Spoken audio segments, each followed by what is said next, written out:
Hey everyone, welcome to another episode of Clockedin with me, your host, Jordan Edwards. I'm thrilled to have you tune in as we dive into the dynamic world of productivity, success, and stories of incredible individuals who've mastered the art of getting things done. Whether you're commuting, hitting the gym, or just relaxing at home, this podcast is the go-to source for inspiration and actionable tips to level up your productivity game. I'm on a mission to unravel the secrets of those who seem to effortlessly manage their time and achieve their goals.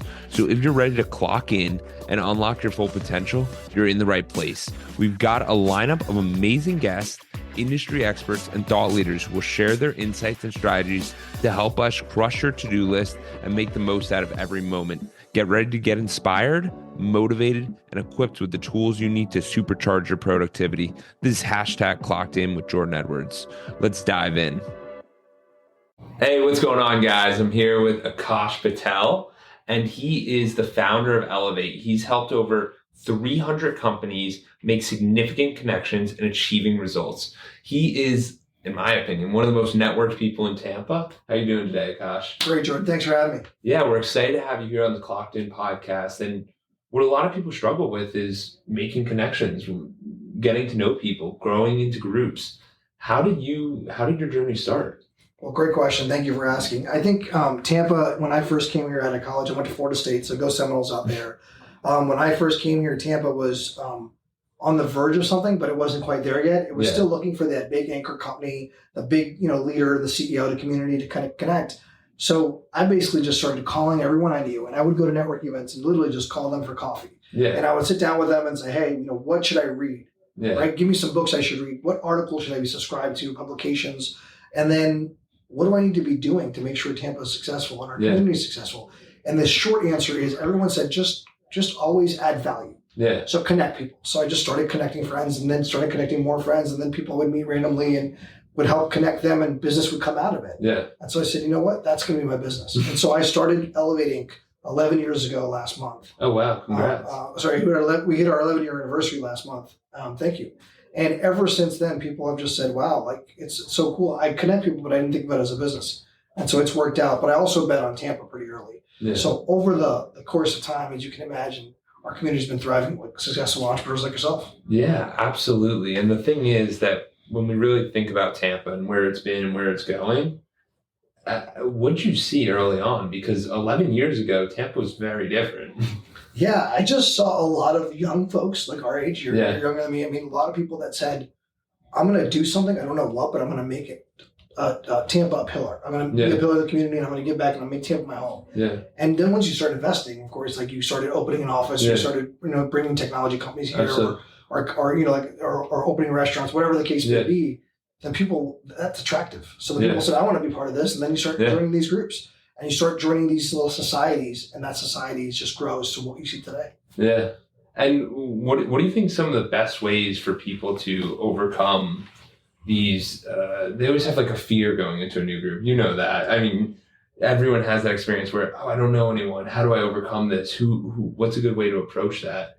And just remember. I mean, I think that so our philosophy at Elevating is be bold, be brave, and be you. So that means, obviously when you see a circle of people at an event, there's probably already know each other. You just got to be bold and break into it. Yeah. But what I find is you can do that in this community, and they're going to welcome you. Yeah. They're not going to say, no, this is a closed circle. They're going to say, come on in, and what else can we talk about? Yeah. And so I think it's just that little push just to get you over the edge. And once you do that, you'll see that everyone wants you to succeed. Yeah. Everyone's rooting for you. Yeah.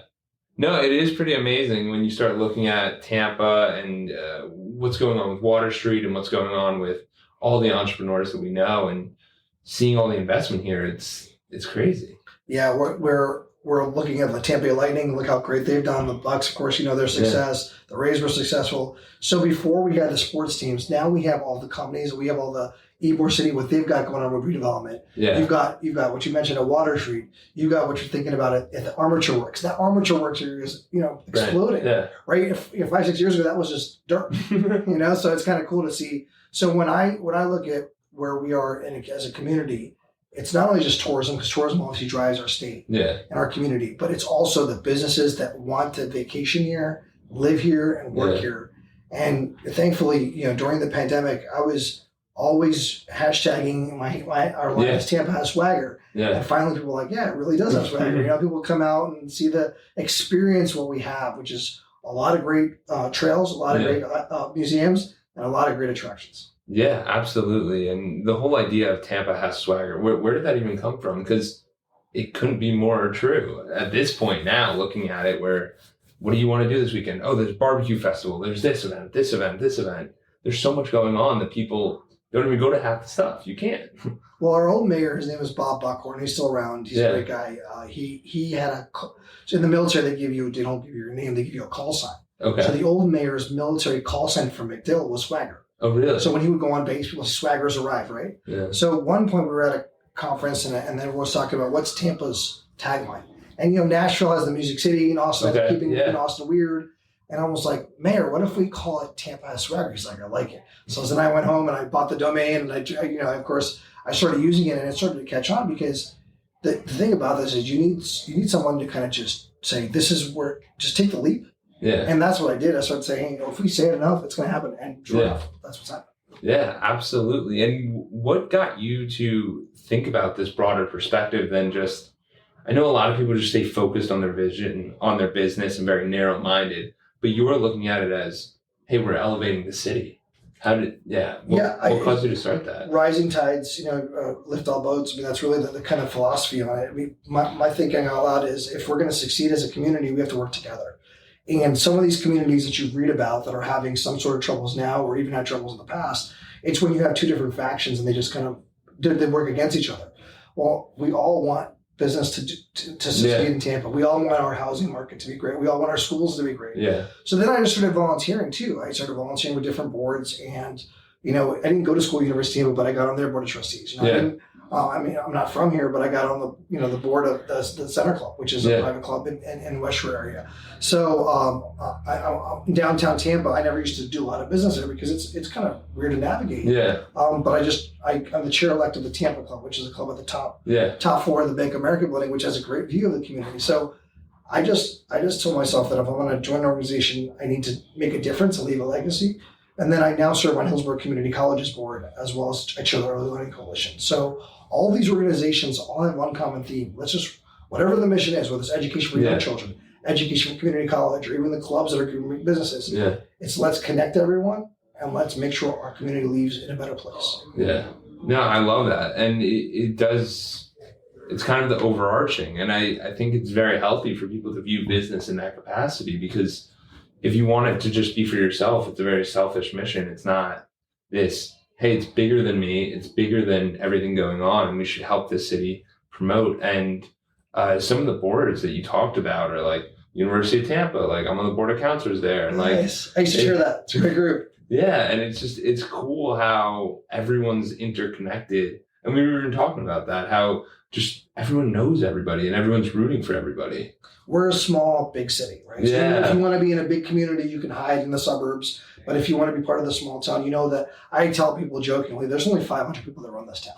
So, and if you join one group, you're going to be one of those 500 people. And then you're going to eventually stay around long enough, you're going to be one of those 500 people. So it's like every year you read the Power 100 in the Business Journal or the most people to watch in the Tampa Bay Times. And you're like, oh, wow, I know all these people. And it's kind of cool because, we're not that old, but we've seen them make a difference. And that's what I think. It's like, I used to read that list, reach out to them, ask them for coffee. And then now I'm like, okay, cool. They're like, can you do this? I'm like, sure. It's easy to connect me to this. I did that yesterday. I met with the bank president and we're working with a company called City Furniture that's relocating a lot of offices here. They have a million square feet in Plant City. Oh, wow. And they've got 1,000 employees here now. And the CEO is our client. And the bank was like, hey, I'd love to meet City Furniture. I'm like, sure, I'll just set up lunch. I mean, the worst thing that the client could say is no, right? And the best thing the client could say is yes, and everyone wins. And the best part about connecting people, which maybe not a lot of people understand, is that when you're the facilitator, it's a value add to everyone. Like if nothing occurs, you become more top of mind to those people because you help them. Plus you got another relationship with them.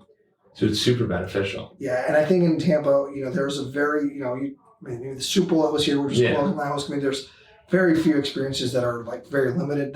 Tampa's got, if you want to get involved, you raise your hand and some people everyone's going to plug you in. Yeah. Yeah. It's so true. And so for you, what allowed you to kind of have that confidence to go off on your own? Was that like post college, like doing Elevate? Because the reason I bring that up is because if you look at most small businesses, by year 10, I think it's like 90 or 95% of them fail. Right. So for you to last 11 years, I mean, and that's just the start of it, is pretty incredible. Yeah, I think it's one of the things where I had bounced around like most people out of college. I was a journalist, I was in marketing, I was at a PR firm, I was in a mortgage company. I just was like kind of figuring out my life. Absolutely. And then you like what, if you love what you do, it's not work. You've heard that all the time. Yeah. And the other thing is failure is not an option. You just go at it and take that leap of faith. But when you see the results, so when you were saying earlier, when you connect people and you see the results, you're like, all right, I got something. Now I got to leverage. I got to make money. Yeah. So then you got to ask people, okay, how do you bill? How do you invoice? How do you market? Right. You got to ask those questions because I didn't go to entrepreneurship school. Right? Yeah. I went study political science and English literature, but I ask a lot of questions. And so when I tell people out there that are thinking about starting the business, I'm like, ask a lot of people, some that you like, meaning some that are related to you, some that are close friends, some that you don't know at all, a lot of questions, because they're going to give you honest feedback. Yeah. And so for me, when I kept at it, your business plan, you've got to keep working at it. And so the confidence just came from, all right, well, if this event didn't work out, then I'm not going to do it again. So you're always evolving. Yeah. And for me, I just, again, like I said, I always wanted to grow. So when I started, I had 3 clients. Oh, wow. I lost one the next month. I lost one the third month. So after 3 months, I only had 1 client. Oh, wow. So I was like, all right, maybe this is not a good idea. But then what happens is you got to tweak your model. Mm-hmm. So my original model did not have taking people to events. It was just connecting people on email. Oh, okay. So after 3 months and having only 1 client, I was like, I can't pay rent. Like I figured this out, right? Yeah. I tweaked it. So now I'm taking people to events. And that was 2012, August. Yeah. And we had the Republican convention coming to Tampa, and a lot of people were like, oh yeah, if you take me around, I'll pay you. And so we kind of morphed the model, and then we went to 8 clients in August of 2012. Today we have 31.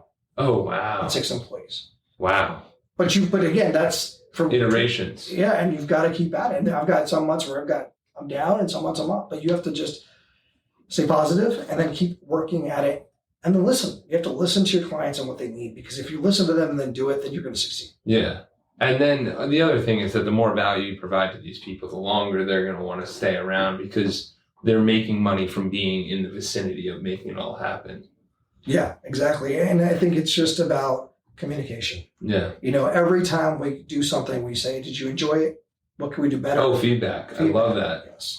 That's so good, because when, and I just want to have the audience capture that, because when you really think about it, if you go and provide a service and you don't check back with these people, you have no idea if it was good, bad, ugly, indifferent. So having that instant feedback is vital. And you want an honest feedback too, not this, it was a good event. You want honest, like, hey, I like this, I didn't like this, this could be improved. So it's the deeper questions you ask them, you'll get more from them. Exactly. And we have a lot of clients that after 6 months or to a year, because we do 6 months to a year contracts, they say, you know what, you've helped us grow, and now we got to take it all in, and we'll come back. Yeah. So I hold them to it. I say, all right, when are you going to come back? And we talk about it, and we write it down, and then we call them when they're like, are you ready? Like, oh, yeah, we're ready now. So we gave them that space, and now they're ready. And so the thing is, it's networking has the word work in it. So we understand we're at a work service, but you have to be ready to take on that workload of connections. Yeah, absolutely. And you got to make sure that you're making the biggest difference to them as you can. Like, how many events are you going to? Like 31 clients, I can imagine that you're, and I mean, I've emailed with you back and forth, and we've spoken, and you got every event, you got every calendar, how do you handle it all? Yeah, we've got a great team. My executive assistant, Julie's been with us for 9 years. She was part of the original business plan when I could afford one-on-one. Yeah. And we found a great leader in that. And then again, we have 3 other colleagues that cover other events when I can't. Okay. And that helps too, because we meet weekly, like staff meetings weekly. And we cover who's going to go on what, who's on second, who's on third. And we sponsor, to answer your question, 22 networking events a month. Wow. Sometimes there's 3 days, sometimes there's not in a week. And it just really depends on the week and what's going on. But I can tell you, today we had a luncheon, tonight we have a happy hour. And this morning there was a coffee. But I only went to the luncheon and I'll go to the happy hour, right? So someone will cover the morning meeting. And if you think about it, if you give and empower young folks to lead at a young age, those events, and they're going to see, wow, this is awesome. You're meeting people and you're consistently refreshing your skills on your elevator pitch and just following up. Absolutely. I mean, that's one of the main reasons I have this podcast. It was because back in 2020, I realized that I needed to get out there and meet more people. And if I have the podcast and if we're posting once a week, I got to meet new people or I got to deepen those relationships. So I completely agree with you. Yeah, great job with the podcast. I love what you're doing. I love the fact that you're adding the business questions too, because people think it's easy when you run a business. There's a lot of failure. And a lot of it. And there's a lot of trials and tribulations. And those stories are sometimes no one knows, right? Because you only walk up to somebody. You're like, oh, how'd you feel? Yeah, you only hear about the wins. And that's not life. Like life is, there's ups and there's downs. So for you, what do you see for people that are maybe teetering on that edge? Because I grew up in Jersey. Yeah, me too. So we got people teetering on that edge of why Tampa? Like why? What do you see in it? I think it's this is your time to make a name for yourself. Right? Yeah. You don't have to be a 15-generation legacy person to be in Tampa. Yeah. You can come here. You can establish roots by just networking like you had. Yeah. And you can also ask questions to leaders pretty accessibly. And then, I would say join an organization and a non-for-profit. So do both. Okay. Join in like a chamber of commerce type thing or join a private club or whatever it is. Or join a non-for-profit and join a non-for-profit. And then work at it. Like work at it meaning make sure you're giving your time. Yeah. Because if you give your time, things will come back to you. Yeah. And same with organization. Volunteer to be a leader in the group, whether it's chairing a committee for marketing or young professionals or philanthropy, whatever it is, just work at it and raise your hand, right? Because the hardest thing for you is not just write a check, right? You can write a check and join any organization. It's to get your hands dirty. Yeah, and one of the things I really wanted to have Aakash on is because for myself, when I created Edwards Consulting, which is coaching, it's group coaching, there were 5 pillars. It's mental health, physical health, community service, philanthropy, spirituality, and relationships. And you rock at community. You rock at philanthropy. And a lot of people I find when I meet with them, they go, it's not out of my cards right now. It's not what I do. And I feel like a lot of people are missing that component. So what is the ways that you find nonprofits or you find something, a community that you're looking for?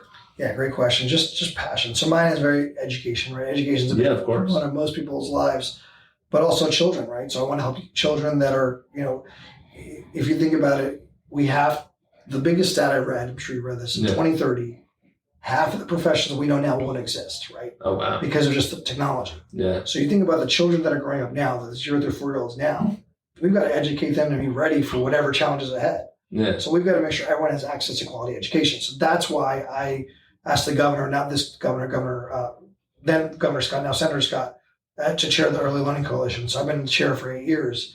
Because they provide access quality education to the underserved.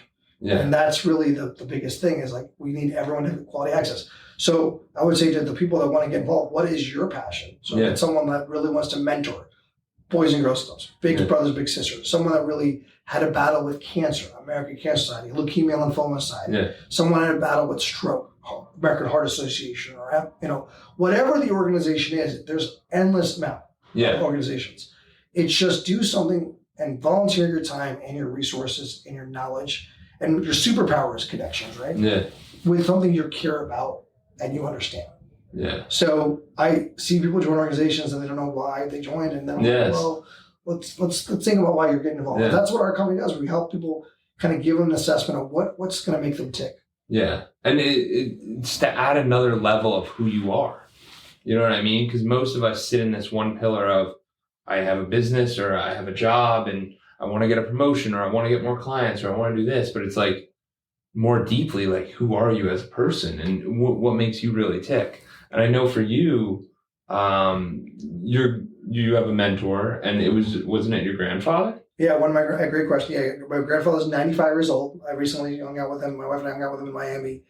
And he came, so you're talking about leap of faith. He came to this country not knowing the language. Yeah. Right? To New Jersey, to New Brunswick, New Jersey. Okay. Worked for Johnson & Johnson. And he had the chance to sponsor not only my mom, my aunts, and my grandmother, he sponsored his siblings, right? So back in the visa issues, you could sponsor a certain amount of people. He was one of them. He brought his siblings over first before he brought my mom and my aunt. Oh, wow. Because he's like, I'd rather them get established. And then my mom, they all came over later. And today in New Jersey, around the United States, I would say my grandfather was responsible for bringing 300 people from India to the United States. I mean, that was maybe 50 years ago. Yeah. And he still talks about like the challenges he had. I'm like, that was bold because you left your country to come here, and you never know if someone's going to assimilate when you move countries, right? So it worked out really well, obviously, because he's still around and he's 95, and I think what's cool is he goes back to India and shares those stories, and like, wow, like you did it, like you literally lived the American dream. Yeah, and to be that token of inspiration for those who don't, and to get proper perspective of, oh my God, at 40 and 50, let's lift up our lives, go try this new thing, because apparently America's where it's at, and you don't even know where you're going. You don't know where your family is. Like, you're hoping that you can bring everyone over. It's a truly incredible story. And you talked about mental health, which is great too, because I did ask my grandfather recently. I was like, so how do you stay positive? And like, how do you, because you have to, he's like, I meditate every day for how many 50 years or whatever. He's been meditating. Really? And, I've been starting doing Pilates and I work out, but I thought about that of like, if you really think about it, he's living a healthy life at 95 and he's been through all this, and it makes a difference in your lifestyle if you're mentally prepared. Yeah, absolutely. And I think it comes down to also having the conversations, because mental health is such an internal game and we want to handle it internally. But the truth is we need to handle it with other people, and an unbiased view of not, hey, knock it off, you're fine, you can do it. More of a, hey, what are you going through? How can we overcome this? What can we change up that will change your mindset? Yeah, and I think that's the conversation is great, because there's some people that bottle it in. Yeah. You just got to have that conversation with your mentors of what's going on, because everyone's been through it. Yeah. Yeah, it's not like they're doing it for the first time. Another thing I know about you is that you really enjoy to travel. Yes. How have you been able to manage the business and travel and like keep those experiences? Because for me, it's something where since probably the past eight years, I've been going international once a year, twice a year, but it's very important. It's time that cannot be missed. And a lot of people I find struggle with that idea of, how can you take a week off? How can you do 2 weeks off? And it's like, sometimes I'm off, sometimes I'm not off, like, but I'm still going on my trips. Yeah, I think you just got to make it a priority to turn your whatever screens you have, phone off, emails off, and say, this is the out of office. Because, so to answer your travel question, like, you can imagine the pandemic, there wasn't much traveling going on. So I just made it a point. So write down at least 3 cities I want to visit a year in the United States, and maybe 3 countries I can visit. Now, sometimes I can't get the countries because the logistics never work. But definitely 3 cities. And what I mean by that is, like, I went to DC last weekend. I went for work Monday, Tuesday, but I went on Saturday, so I could spend a couple of days with friends. Incredible, yeah. And then you still enjoy getting out of your routine. Yeah. So you've got to break up that routine just to experience life. Yeah. And every time you're in a city like DC, it's always things different happening. I was there for business, but it was fun. It was fun to get out. And we try to do that a lot. My wife and I are going to Mexico in about a month or so. She's never been, and like, I don't remember going. So like, let's just try and just do something new. We have Tampa's direct flights everywhere. So yeah, I mean, that's the other big thing. From what I've heard is Tampa's international presence with the airport, because the airport's so incredible, easy in and out. You can get so many places in like no time. Yeah. So it really is. That's a really bustling thing that's helping Tampa grow a lot, because it's so accessible. Yeah, we've got great connections. We have a London now direct flight on Heathrow. Yeah, Virgin Atlantic just started. I think you're going to see some more. We have direct to Zurich. We have a direct to Germany every day. Yeah, I mean, that's like, who would have thought that 4 or 5 years ago that wasn't even available? Yeah. We have a direct we have also direct to Gatwick, and I'm sure there are going to be some more we're going to announce, and all sorts of Latin America flights too, the Panama City, and then, like I said, Mexico, and so it's exciting. Absolutely. And then just Florida in general is the hotbed, and like everyone wants to be here. And how was your view on it with COVID? And I mean, obviously it got rushed through, it got expedited a little bit, but how do you think COVID had an impact on that? I mean, I think, you're seeing the results now, and the governor, our governor, has been really open about this fact that some of the states that closed early, they're seeing some impacts now because people, they didn't have a chance to appreciate what they had, And they were just boxed in, and then it kind of messed up a lot of their lifestyle. Here we were a little bit hybrid. Some people were boxed in, some people could travel, whatever their cadence was. I think Tampa benefited, Florida benefited because we were always pretty much welcoming people. Yeah. And then if you think about business relocation, right? People had to relocate their businesses to where they could hire more staff. Yeah. Where the colleges were open. And we were open, so people were like, all right, let's try Tampa. And now, like, you know, I met a company from New Jersey the other day, manufacturing, that's doing a ribbon cutting here like in mid-March, that just said, hey, you know what? We heard about you from the news. We're going to move to Florida. Really? Yeah. They just thought about it. Tampa wasn't on their radar. And then the pandemic happened, Tampa's status, you know, grew nationally. Yeah. And now they're moving here. And it's incredible because it's bringing in new jobs, it's bringing in more people, and it's an exciting environment to be around. And they're high wage jobs. That's what people like. It's like great to have companies that move here, but like we want to increase the value of our community. We need high wage jobs. We need, and what you have, like at least at the community college levels, a company like in cybersecurity, they want a program at the community college level or USF, whatever it is. They can create it now. They have now a direct connection. You're going to have more people that are going to go to USF, UT, HCC, and study that program, so they have a company that they can work for in Tampa, right? Because that company was here before. That's the craziest thing, is because when I went to University of Tampa in 2014 and 2018, and you would literally see that connection where kids would just like literally events would occur, and they're like, yeah, I got a job offer there, and you're like, what? And everyone's coming back with, I've had 3 or 4 jobs there, or I know 3 or 4 students there, and it's an exciting environment. It's great. It's a great time to be here, and you know, at our company, we work with people every day that are relocating here, entrepreneurs that are starting businesses. And we say, you know, just make your list of people you want to get in front of. Read the newspaper, read the Times, read the Business Journal, read whatever publication you like, and just go get it. And if you have trouble getting it, that's where we can assist, right? I mean, at the end of the day, there's 2 things, right? Anyone can go research, right? But it's like the connectivity part. So that's what we're offering our customers.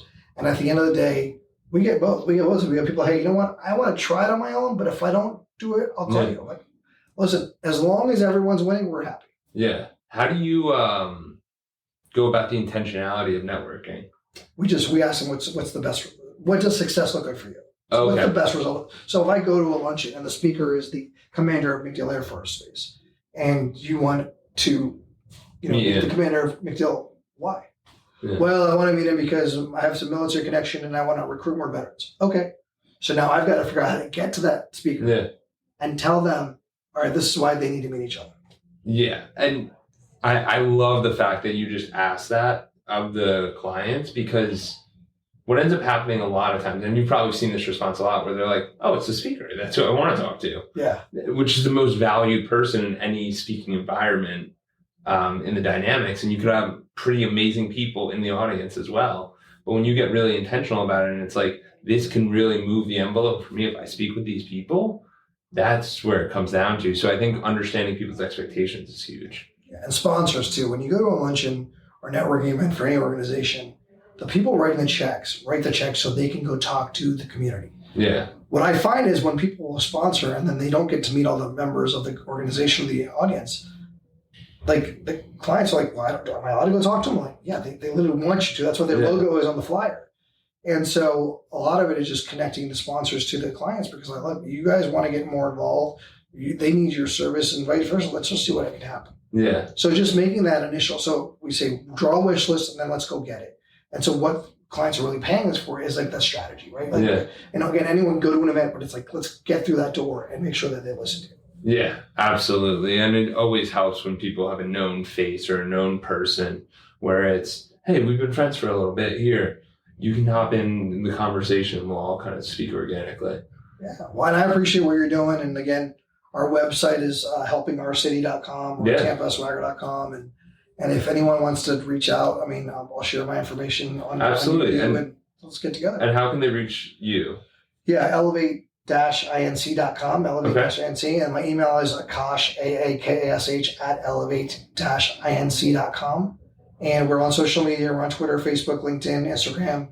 What I would tell people is just, you know, reach out to me if you have a thought, an idea, if you want to speak, if you want to attend something. Yeah. We're very intentional, as you mentioned. We want people to connect. Yeah. And so all of our clients are public. It's on our website. Yeah. And all of our services are public. We What I don't want, and again, I encourage competition because I want people to do business with and have options. But ours is very simple. You work with us for 6 months, you're going to get 60 introductions per month for every month. And we're going to take you to 22 networking events. So that's our model. It's been our model for 11 years. And we work with every industry and every type of entrepreneur. You name the entrepreneur, the type of entrepreneur, we work with them because a lot of our clients don't know if Tampa's their home yet. So they come here once a week, or they fly here for a month, and then they'll go back to their home city and they'll evaluate. Okay. So we're kind of like the boot camp for networking. That's fascinating that you bring them in right before they're like, do we make the decision? Is this something we're interested in? Yeah, I love that. So it's exciting, but I'm looking forward to learning more about your business and any ways we can help. Absolutely. Aakash, I appreciate the time. Thanks so much, Jordan. Appreciate you. Thank you for reaching the end of the podcast. For that, we'll give you a complimentary coaching session in the link below with Edwards Consulting. Hope to see you there and have a great day and keep clocking in.